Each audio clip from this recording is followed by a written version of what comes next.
and demanded that the areas in which the Muslims are numerically in majority, as in the northwestern and eastern zones of India, should be grouped to constitute independent states in which the constituent units shall be autonomous and sovereign.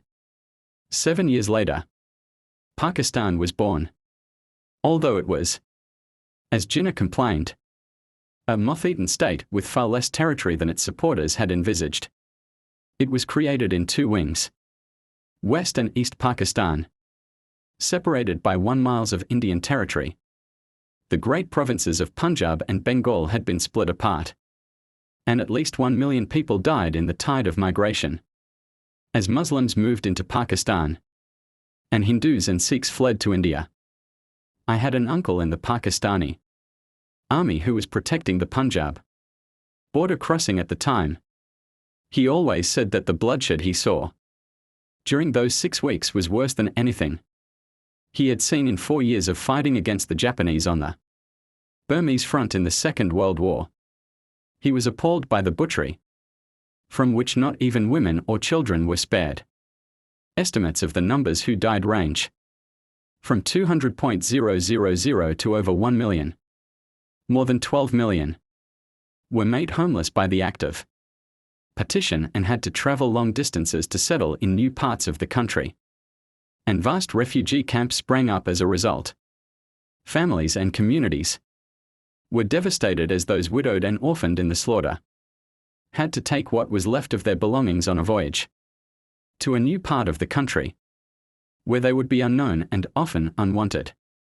Margaret Burke White, the American photographer and the first female war correspondent, called partition a massive exercise in human misery. The experience for individuals, in the accounts I heard and read, was heartbreaking. A 16-year-old boy joined the Pakistani army and was based on the border. There were atrocities committed by all sides, Hindus, Sikhs and Muslims. I saw people arriving on the trains that had been mutilated, women who had been raped and children who had been traumatized. I remember thinking at the time, is this what freedom means? I had 3 uncles who lived in Simla at the time. Amid the chaos, we had lost contact with them. We never found them. Amid the horror, there were often stories of Muslims concealed from their would-be attackers by their Hindu neighbors, or the same tale but told by Hindu survivors. One such, from Jang in West Punjab, remembered Mr. Qureshi, who helped several Hindu families reach the border, only to be murdered as a non-believer by his fellow Muslims for having saved them. The madness that took place was exactly that, a madness. No one anticipated or dreamt that such things would happen. And certainly no one expected the violence to reach such heights. Was it a reaction to the end of British rule? A release of pent-up frustrations after the decades of humiliation?